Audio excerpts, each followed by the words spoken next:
All right, welcome back. So we're going to continue with more pertinent discussions. The initiative titled Queering the Gaze. It's a public dialogue series organized by Nala Xaba and Noma Pakade in collaboration with the British Council.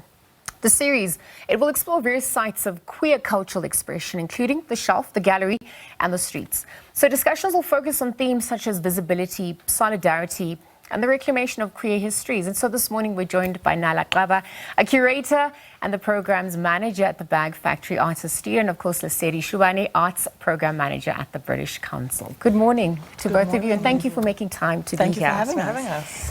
So we in essence are destabilizing heteronormativity, and narratives, language, it plays a pivotal role.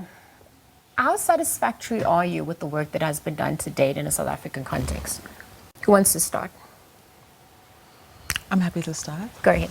I think it's hard to speak in terms of satisfaction, just because I think not only as a queer community, but as any marginalized community, as anybody who holds a marginalized identity, there's an understanding that the work is never done. Right? And so there is a big way in which we acknowledge how much work has been done and the shoulders of the giants on which we stand as we're able to do this work, but also do not allow ourselves to be satisfied, because then we stop doing the work that still needs to happen. Yeah. And so through, this exhibition and this exchange as well, pertinent discussions have to be explored, even themes, power, language, inclusivity. What do we keep out by trying to include? What is the benchmark? Because do you want to be included by something that deems you other? I mean, that's othering of sorts. Help us rewrite these narratives.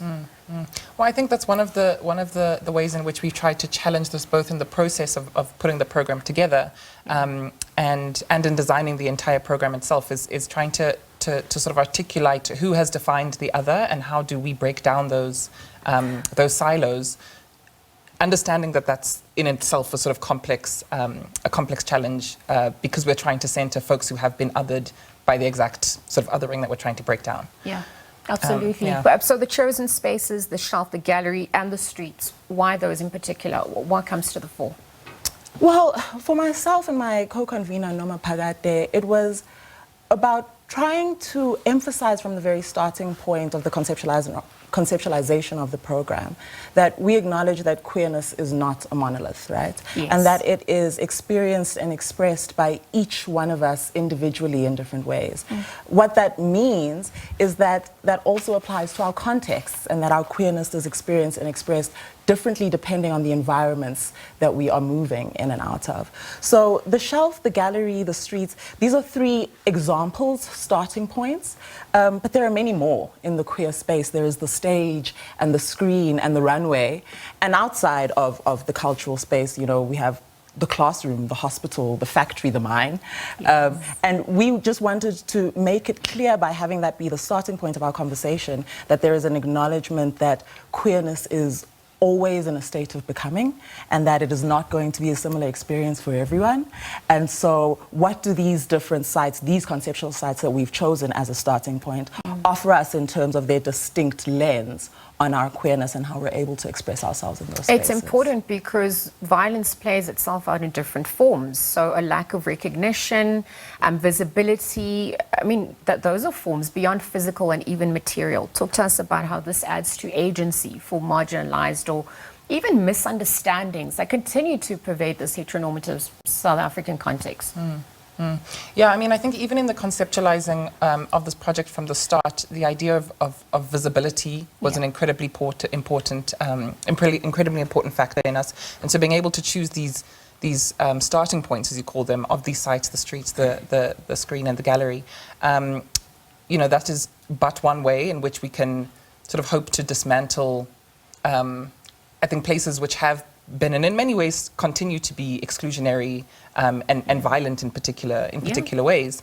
But really, I think Nala and Noma have done an incredible job in co-convening the groups of people who are holding the space together and making sure that it is co-created by the exact communities whom we are working with and talking to. Speaking of which, nightlife comes to the fore. And so the issue perhaps of desirability, but even class struggles, is also playing out. How intentional were you about addressing those issues as well? Oh, So intentional. Yeah. I mean, nightlife is so vital to this kind of conversation precisely because it is more accessible than more traditional or formalized cultural spaces like the gallery or like the library or the bookstore, right? And so it is in these social spaces in the nightclub that we are all there. Right? These conversations about economic disparity, for example, are not only relevant, but have people in the room who can represent all of the different perspectives that might affect that conversation. Yeah. And so through that shared joy of nightlife, our solidarity is grounded, right? I think also nightlife is important to consider when we speak about queerness precisely because it emphasizes the everydayness of queerness, right? It reminds us that being queer actually isn't all that special.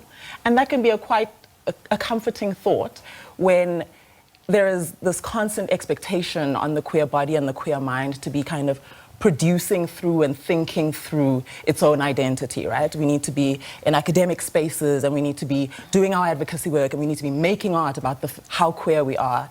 And it's lovely to just have spaces where we just get to be together and enjoy being alive together. And we never want it to be understated how important that is for building solidarity, political solidarity, that can then make change. No, absolutely. And I wonder the reactions or the feedback that you've then gotten, how has that also assisted in taking the conversation further? Yeah. I mean, I think that the feedback so far has been really positive, which is really exciting. I think given that these public dialogues are going to happen in Joburg, I think it's also something that has been sort of reintroduced in our minds, is that, you know, we are at the moment only able to have these conversations like this in Joburg, which of course, you know, is not, we would love to be able to have this go on all over the show in the country. And so I think that's also one of the challenges that we've interacted with is folks reaching out from other parts of the country, other parts of the continent, you know, asking, where is this coming to my city? I would love to have it here from wherever they're coming from. But overall, it has been a really exciting and positive response from folks. Practicing responsible pedagogy is also important. How intentional are you in creating that? I'm asking this because, as you mentioned, learning spaces are not just limited to the classroom, it's the school of life.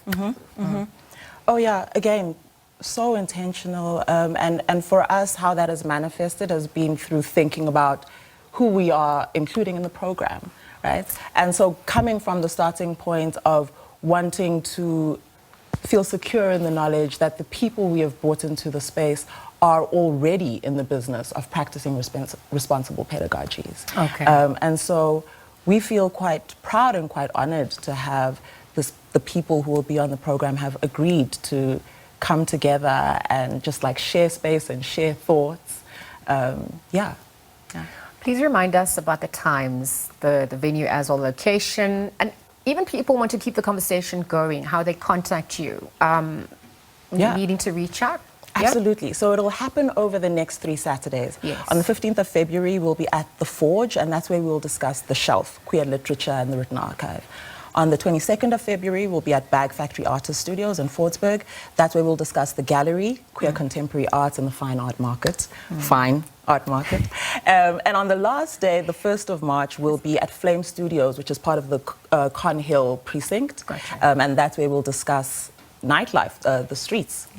And in terms of more information, follow us on Instagram. It's Queering the Gaze with a Y in gaze. Or the Bag Factory website, which is bagfactoryart.org.za. All right. Thank you for making time to be here and for being part of these pertinent conversations. It continues from here on too, but we'll leave ours here for now. Absolutely. That was Nala Xaba and Lesedi Shubane this morning, joining us in studio to chat about the vision behind Queering the Gaze. It's set to take place, as they mentioned, over the next 3 Saturdays between February 15th up until March 1st, 2025.